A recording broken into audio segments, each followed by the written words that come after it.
潮流特區106號鋪又係我阿傑同大家分享一啲新嘅耳機產品同埋一啲耳機知識啦。咁今日咧要講嘅主角咧當然係產品啦。咁就係大家眼前見到嘅呢個耳機。嗱，老實講，我有查埋讀音㗎啦，我想讀俾大家聽嘅，但係好可惜，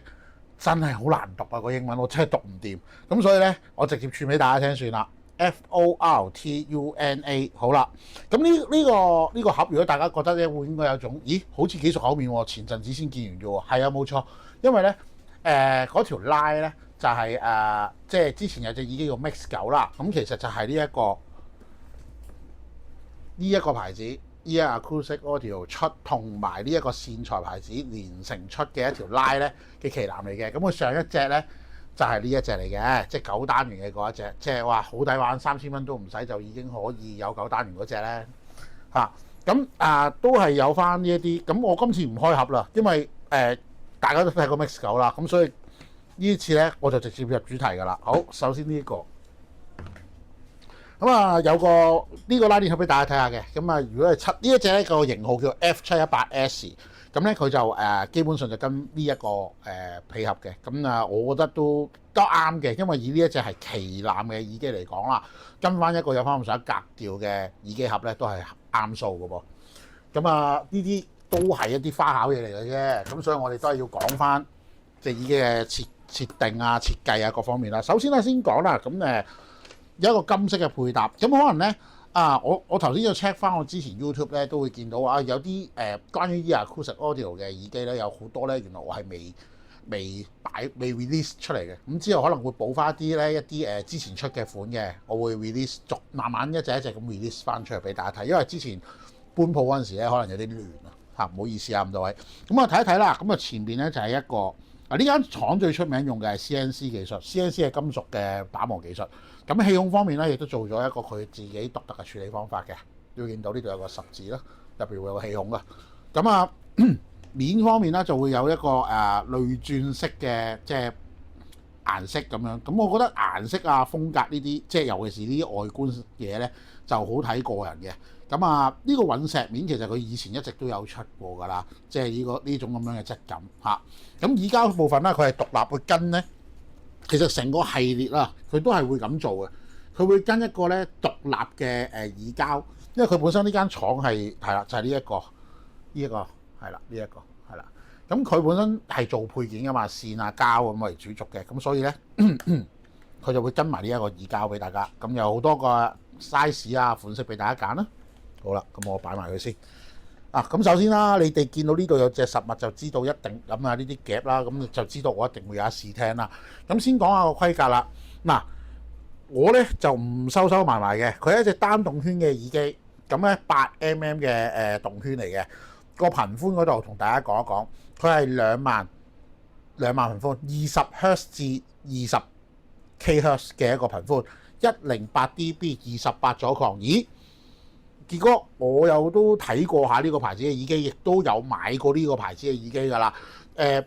佢之前例如 VSA 啊、SPA 啊、旗艦啲嗰啲款啊，都會係起碼去到4萬頻寬喎。咁點解呢隻反而係旗艦，但係得2萬頻寬嘅咧？嗱，咁我哋就成日都講嘅，每一間公司咧都有自己調音嘅想法同埋獨特性喺度嘅。而呢間公司咧，佢哋今次呢一隻咧，佢有講到明嘅，佢隻耳機。個名叫做彼岸極樂淨土耳機典藏系列，咁佢講到明係一種復刻嘅，即係想做翻一種咧以前好似聽翻一啲黑膠比較 analog 味重啲嘅嗰一種音質，就唔係近代嗰一種比較 sharp 醒反應快嘅嗰一種。如果反應快起碼都用翻銀色啦，係咪先？用得金色呢種配色好明顯啊！佢想令你咧玩翻嗰一種咧一種叫80-90年代調音風格嘅嗰種聲，咁可能你都會諗起其他牌子，或者我哋公司成日都有推薦過嘅其他牌子，都有做過類似嘅一啲調音設定嘅。咁首先啦，我只要咁講嘅，首先講個推力先。需求推力其實咧，我係覺得係非常易推嘅。基本上市場上就唔好話係 Pay 啦，甚至乎可能係一啲小尾巴一啲轉插呢啲類型咧，基本上都可以係推得喐佢噶啦。咁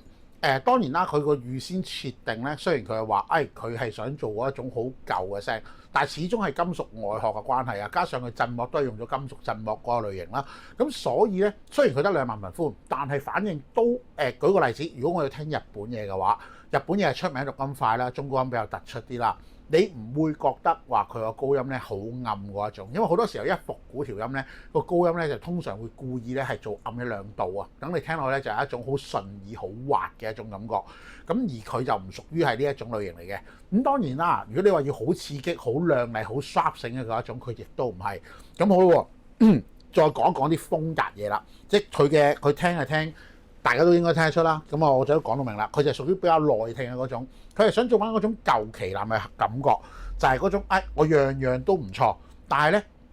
樣樣咧佢都可以令你一種聽落去可以好長時間咁聽，唔會話有陣時有啲好刺激嘅耳機可能我人聽3個字我已經覺得好攰啦，佢就唔會嘅，佢即係呢一種耳機嘅調音咧好明確，就係想話。好適合啲咩人咧？例如話本身有玩開，可能係聽小説啊、ASMR 嘅朋友啊，因為佢哋個時間可能需求比較長，可能一聽聽幾個鐘嘅喎，咁我自己都有可能聽下小説嗰啲啦。咁呢一種類型咧就係夠晒耐聽啦，咁好方便咧啲人可以長時間去累聽。咁當然啦，如果你話有披架嘅話，咁當然啦，如果你話我都係追超高分析力、超闊音場嘅，傑哥係唔會話求其講俾你聽啊，可以同你講。音場冇乜問題，定位都可以，但係如果你要極闊嘅話，唔好意思，呢啲已經唔係同你做呢種風格。佢想做嘅都係嗰一種80-90年代比較 warm 暖潤啲嘅風格，所以咧就會比較夾一啲市場上調音比較暖聲啲嘅披架，例如舊嘅山靈披架啦，又或者係近期都見，應該大家喺市場都見到啦，亦都可以睇埋下集啦就係、都有一啲新嘅 R2R 嘅播放器咧，都喺市場上咧已經係出咗㗎啦。咁所以咧，如果你話我都係中意聽翻嗰類型嘅嘢，一啲舊啲嘅調音，一啲舊啲嘅風格嘅耳機嘅話咧，我自己覺得呢隻就係有少少係2個世代嘅交疊嘅一種調音方式嚟嘅。我聽新嘢，我唔會話太過慢，唔會話去到食到豬油膏好濃好朦嗰種感覺。我亦唔會話聽舊歌嘅時候，又唔會覺得話完全咧介耳嘅感覺咧，完全都唔似嘅個張國榮變咗女仔聲咁樣，就唔會有呢個問題啊。咁亦都係少有喺呢個市場上面嚟講咧，比較着重男聲部分嘅一隻耳機之一嚟嘅喎。咁所以咧，如果你話女讀啊聽好多啦，男讀點解冇？即係有個客都同我講，點解冇人講男讀咧？咁因為其實呢啲所謂女讀啊、咩定位啊呢啲，其實好多時候都係以前一啲網紅嘅前輩。佢為咗要突顯自己講嗰隻耳機有幾勁嘅時候，去加落去一啲詞彙嚟嘅啫。咁我唔會話佢男讀嘅，咁但係佢比較着重喺翻中低頻嘅位，所以男聲部分一個處理就會比較好啲啲啦。咁咧耳機就介紹到呢度啦，試聽咧亦都已經係擺咗喺鋪頭等你嚟試啦。今集咧就介紹到呢度，多謝晒咁多位，拜拜。